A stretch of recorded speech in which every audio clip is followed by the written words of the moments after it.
नमस्कार बच्चों आज हम लोग एक नए विषय को देखेंगे। अभी तक हम लोगों ने पद्य भाग को देखा। आज मैं शुरू करने जा रहा हूँ, वह है गद्य भाग। गद्य भाग का पहला पाठ है बड़े भाई साहब। बड़े भाई साहब पाठ के रचनाकार हिंदी साहित्य के बड़े ही प्रख्यात कथाकार, उपन्यासकार, उपन्यास सम्राट के नाम से जाने जाने वाले प्रख्यात साहित्यकार मुंशी प्रेमचंद द्वारा रचित है। यह पाठ कहानी विधा में लिखा गया है। तो सर्वप्रथम हम लोग यहाँ पर शीर्षक पर विचार करेंगे। देखेंगे कि इस पाठ को बड़े भाई साहब क्यों रखा गया है।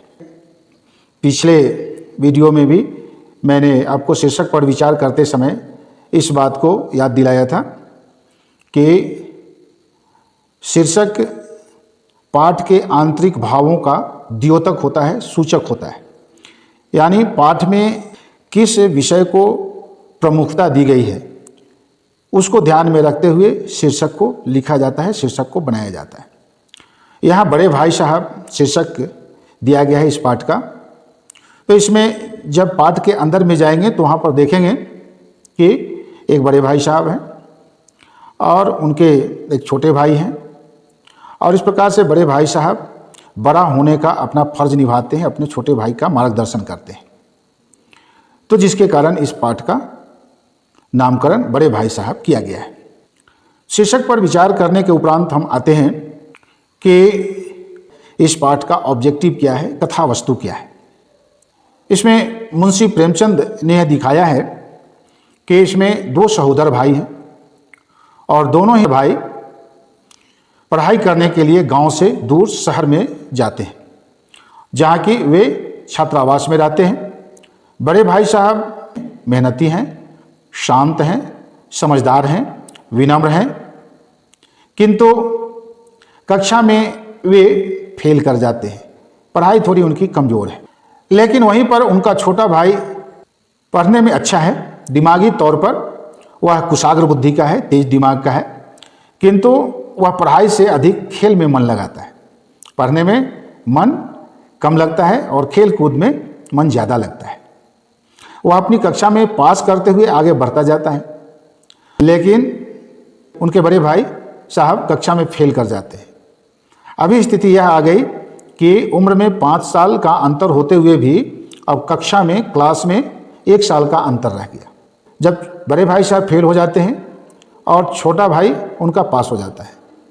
अब इस प्रकार से बड़े भाई साहब को ग्लानि होती है, बड़ी लज्जा आती है, और उसी समय छोटे भाई को अपने ऊपर अहंकार हो जाता है और इस प्रकार से तरह तरह के नकारात्मक बातें अपने भाई साहब के बारे में, बड़े भाई साहब के बारे में सोचने लगता है। यहाँ बात यह हुई, बड़े भाई साहब अपने छोटे भाई साहब को बार बार समझाते हैं कि देखो पढ़ाई अच्छी तरह से करो। पढ़ाई लिखाई का मतलब यह नहीं कि सिर्फ परीक्षाओं में पास हो जाना, क्लास में पास हो जाना। पढ़ाई लिखाई चीज़ जो है अनुभव का है, ज्ञान सीखने का है, दुनियादारी का है। वे समझाते हैं, बताते हैं, bookish knowledge does not help in our practical life, अर्थात किताबी ज्ञान प्राप्त कर लेने से दुनिया का, दुनियादारी का, सांसारिकता का ज्ञान नहीं होता है। सांसारिकता का ज्ञान प्राप्त करने के लिए बुकिश नॉलेज को, किताबी ज्ञान को व्यवहार के धरातल पर लाना ही होता है। इसलिए तुम अभिमान न मत करो, अपने ऊपर अहंकार मत करो। तब वहाँ पर बड़े भाई साहब छोटे भाई को बड़े ही भावनात्मक ढंग से समझाते हुए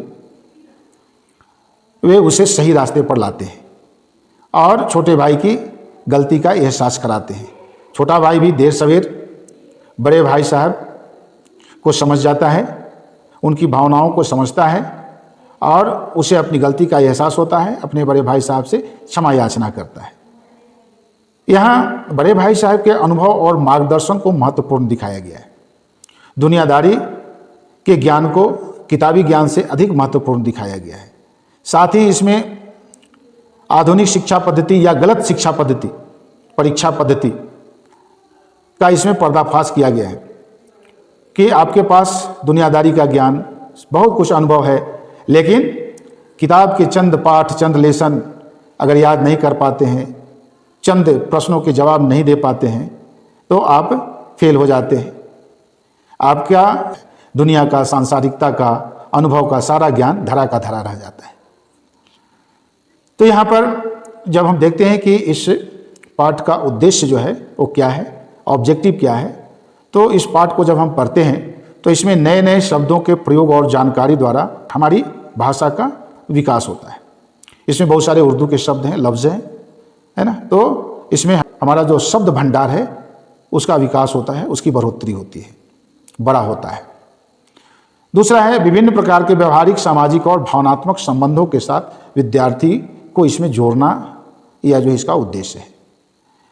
क्योंकि विद्यार्थी पढ़ाई लिखाई करते हैं, किताबी ज्ञान तो प्राप्त करते हैं, किंतु विद्यार्थी सामाजिकता के साथ, व्यवहारिकता के साथ नहीं जुड़ पाते हैं, इसलिए यहाँ जोड़ने की सीख दी गई है।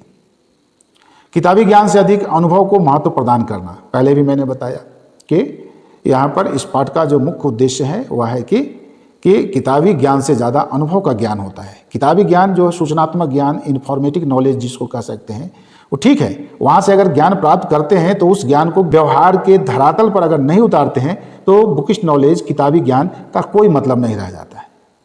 इसलिए इसमें यह भी दिखाने की कोशिश है कि किताबी ज्ञान से अधिक महत्वपूर्ण होता है व्यवहारिक ज्ञान, सांसारिकता का ज्ञान, शिष्टाचार का ज्ञान, ये सारी चीज़ें। उसके बाद है कि इसमें शिक्षा के सही उद्देश्य को समझाने की कोशिश किया गया है इसमें, कि शिक्षा का सही उद्देश्य क्या है। सिर्फ परीक्षाओं को पास कर लेना नहीं है, है ना। शिक्षा का सही उद्देश्य है हमें अपने आचरण को, व्यवहार को, सांसारिकता को, ये सब कुछ सुधारने की आवश्यकता है। इन सबको सुधारना होगा। जब तक हम इन सारी चीज़ों को नहीं सुधारेंगे तब तक हमारी शिक्षा पूरी नहीं मानी जाएगी। उसमें और प्रकाश डाला गया है कि खेल कूद और पढ़ाई लिखाई दोनों को समान रूप से तालमेल के साथ लेकर के हमें चलना होगा।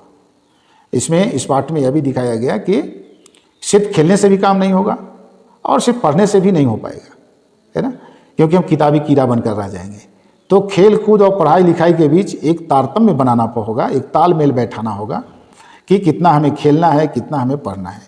खेल भी अगर है तो सिर्फ ऐसे ही टाइम पास करने के लिए खेल नहीं, खेल को या तो मनोरंजन की दृष्टि से, मन को तरोताज़ा करने की दृष्टि से, स्वास्थ्य की दृष्टिकोण से, है ना।